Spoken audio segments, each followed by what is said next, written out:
I would like to speak to you about what we call a once and for all commitment. This is not a trivial thing. This is something that you can choose for yourself and then choose to show up with that transformational presence for your own life and for those around you.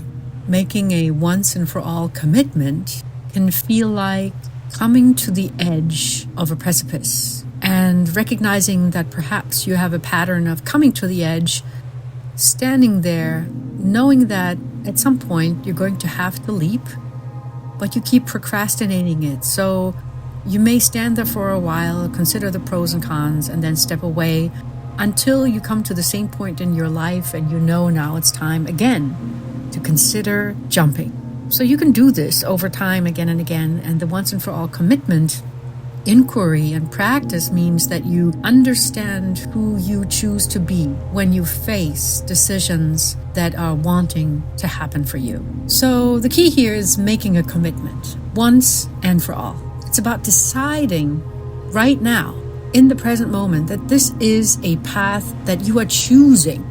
And when you make that choice firmly, you don't have to keep revisiting it, because that's draining your energy with every new temptation or every new doubt. Every time you go back and forth, hemming and hawing, you're leaking energy, you're wasting time with indecision.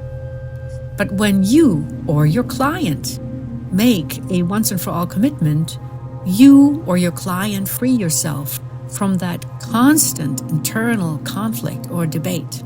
Now, does that mean that you or your client will never slip? Of course not. We're human, and we all have moments where we stray from our commitment. But here's the difference. When you do slip, now you can recognize it. Now you can say, oops, I slipped. And then you can get back on track, on the track of your once and for all commitment that you've made. By doing this over and over, you will reinforce your commitment until it becomes something like second nature, your default way of being. And here's the powerful part. When you make a commitment like that, you don't just transform yourself. You actually open a door of potential for others to follow. So every time you take a step towards something better, something more evolved, something more complex, we actually help shift the collective consciousness in that direction altogether. So your once and for all commitment becomes a gift to the world in general. It inspires others to make their own commitments too.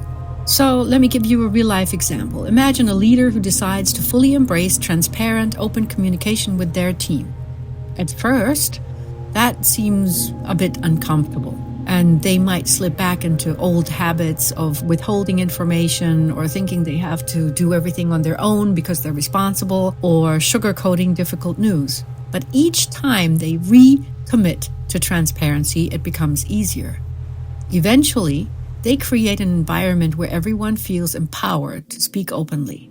And they can actually make a choice also to speak to people around them about the times that they were slipping and then recommitting. They've not only transformed their own leadership style now, but now they've also cultivated a culture of honesty that impacts a lot of people around them. So as you think about your own commitments as a coach, as a leader, ask yourself, where am I still on the fence? It's so easy to stay there, but it costs you your energy. It costs you your potential and your growth. So instead of asking from fear, what will it cost me to make this commitment? You could ask yourself, what actually will it cost me if I don't? Every decision to step fully into your commitment brings life to who you are meant to be. These once and for all commitments are life-giving, life-serving, not just to you, but to everyone around you. So make the choice and watch how your life comes alive.